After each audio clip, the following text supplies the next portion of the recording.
بسم اللہ الرحمن الرحیم وبہ نستعین وصلی اللہ علی نبینا محمد وعلی آلہ وصحبہ اجمعین ومن تبعہم بإحسان الی یوم الدین وبعد۔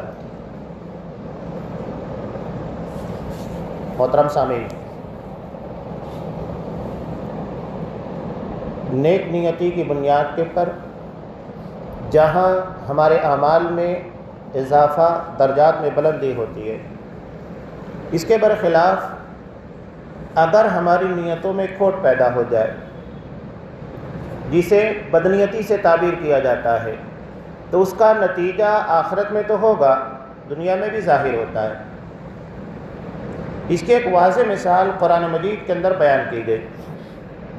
قرآن مجید نے کہا اِنَّا بَلَوْنَاهُمْ كَمَا بَلَوْنَا أَصْحَابَ الْجَنَّةِ، کہ ہم نے مشرکین مکہ کو اسی طرح آزمایا جس طرح کہ ہم نے باغ والوں کو آزمایا تھا۔ یہ باغ والوں کا قصہ کیا تھا؟ عرب میں بالکل مشہور تھا۔ یمن کا ایک شخص، اللہ نے جسے باغیتی عطا کی تھی، یہ اپنے پھلوں اور فصلوں کے آنے کے بعد ایک بڑا حصہ غربا اور مساکین میں تقسیم کرتا۔ ٹھیک ہے، شریعت نے زکوٰۃ کے طور کے پر رکھا ہے کہ اگر 7.5 کنٹل مال پیدا ہوتا ہے، گیہوں ہے، چاول ہے، یہ ساری چیزیں، اب اس میں بھی اصول اور ضابطے ہیں کہ اگر 2 الگ الگ فصلیں ہیں اور دونوں کو ملانے کے بعد 7.5 کنٹل ہوتا ہے تو اس میں زکوٰۃ نہیں ہوگی، ایک ہی فصل کا 7.5 کنٹل ہونا ضروری ہے، اور اس میں سال کا بیتنا نہیں۔ قرآن مجید نے کہا وَآتُوا حَقَّهُ يَوْمَ حَصَادِهِ، جس دن فصل کاٹی جائے گی اسی دن زکوٰۃ دی جائے گی۔ مال کی زکوٰۃ اور فصل کی زکوٰۃ جدا جدا ہے۔ اس میں بھی آسانیاں رکھی گئیں۔ خضروات یعنی سبزی، ترکاریاں جو جلد خراب ہو جاتی ہے اس میں زکوٰۃ نہیں ہے۔ ایسے پھل جو کہ کچھ ہی دنوں تک بہتر ہوتے ہیں ان میں زکوٰۃ نہیں ہے۔ موسمبی ہے، سیب وغیرہ، ہاں انجیر ہے اور دیگر پھل، یا انگور جسے بعد میں کشمش بنا لیا جاتا ہے تو اس میں زکوٰۃ ہے۔ اتنی آسانیاں اور سہولتیں رکھی گئیں۔ اس میں بھی فرق کیا گیا کہ اگر مکمل طور سے بارش کے پانی سے فصل پیدا ہوتی ہے تو 10واں حصہ، اور اگر ہم کنویں کے پانی یا پاور یا بورویل وغیرہ استعمال کرتے ہیں تو اس میں 20واں حصہ زکوٰۃ کے طور پر دینا ہے۔ اتنی ساری سہولیات۔ تو یہ شخص اللہ کی راہ میں ایک بڑا حصہ غربا اور مساکین کو جس دن فصل کٹتی تھی اسی دن دے دیتا تھا۔ لیکن ہوا یوں، اولاد اپنے باپ کی طرح فرما بردار اور سخی نہیں تھی۔ جب اپنے باپ کا انتقال ہو چکا، 3 بھائی تھے، فصل تیار ہوئی، ان تینوں نے آپس میں مشورہ کیا کہ ہم راتوں رات فصل کو کاٹیں گے، گھر لے کر آ جائیں گے، ان مفت خوروں کو کچھ نہیں دیں گے۔ غربا اور مساکین جو کہ مفت میں ہماری محنت کا ایک بڑا حصہ لے کر جاتے ہیں، جب راتوں رات ہم فصل کاٹ کر لے کر آئیں گے تو یہ صبح کے وقت آئیں گے جب تک ہماری فصل کٹ چکی ہوگی، دینے کی ضرورت ہی پیش نہیں آئے گی۔ نیت میں کھوٹ پیدا ہو گئی۔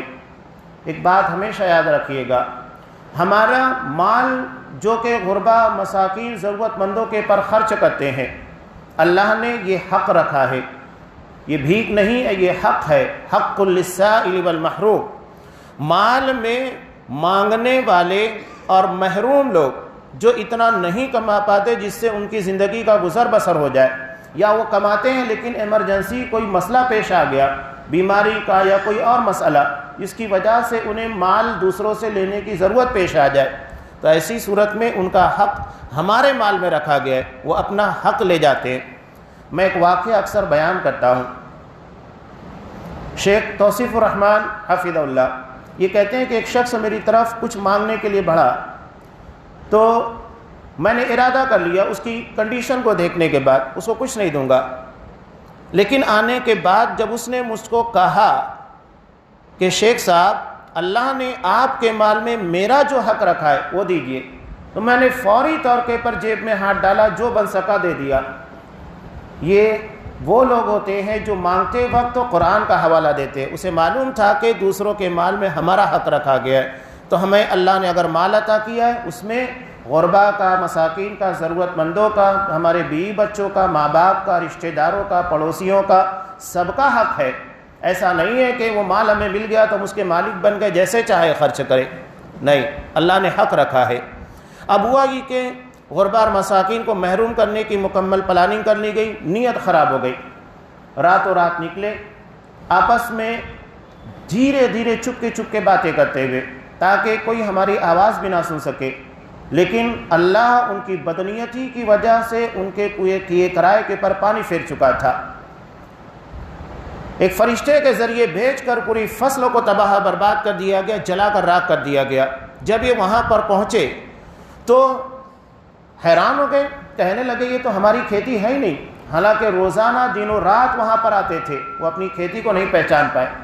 یہ بدنیتی کا نتیجہ تھا، اللہ نے جلا کر راکھ کر دیا، یہ نیت کی خرابی کا نتیجہ تھا۔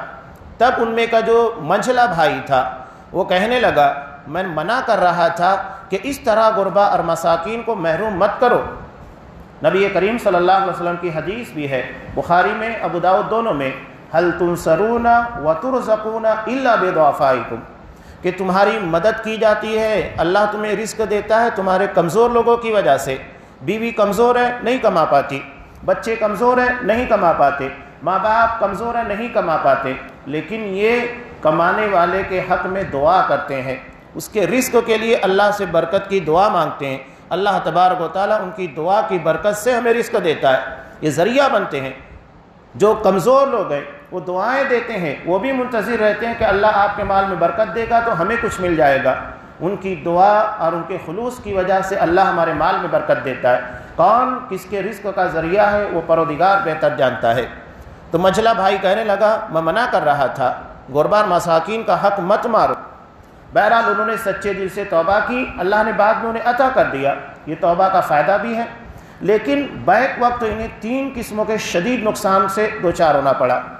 پہلا یہ کہ جو فصل ان کو مل رہی تھی اس سے محروم ہو گئے، آئندہ فصل کے لیے اسی فصل کے اوپر ڈیپینڈ تھے، اس لیے کہ جو فصل آتی اس میں سے کچھ حصہ آئندہ کی فصل کی تیاری میں لگتا تھا، اس سے بھی محروم ہو گئے۔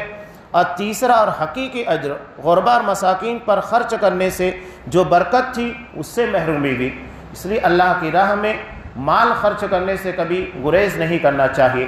دل میں اگر خرابی بدنیتی پیدا ہو گئی تو اللہ تبارک و تعالیٰ کی طرف سے عذاب میں تاخیر نہیں ہوتی ہے، صرف نیت میں کھوٹ پیدا ہوئی اور دنیا کی پوری فصل کو تباہ برباد کر دیا گیا۔ ذرا غور کیجئے، اگر ہمارے معیشت، ہماری رزق میں، ہمارے کاروبار میں تنگی ہو رہی ہے اور ہم نقصان سے دوچار ہو رہے ہیں، کہیں اس کی ایک بڑی وجہ یہ تو نہیں ہے کہ ہماری نیتوں میں کھوٹ ہے اور ہم ضرورت مندوں کے پر خرچ نہیں کرنا چاہتے؟ یہ بہت اہم بات ہے، بہت اہم سبب ہے جس کی جانب ہمیں توجہ لینا چاہیے۔ اللہ تبارک و تعالی ہمارے اپنے مال کے اندر برکت عطا فرمائے، ہماری نیتوں کے اندر اخلاص پیدا کرے اور ہمیں سخی اور فیاض بنائے، اس کی راہ میں جو کچھ بھی اللہ نے ہم کو عطا کیا ہے اس مال کو خرچ کرنے کی توفیق دے اور اس مال کو دنیا اور آخرت کی نجات کا ذریعہ بنائے۔ آمین۔ وآخر دعوانا ان الحمد للہ رب العالمین۔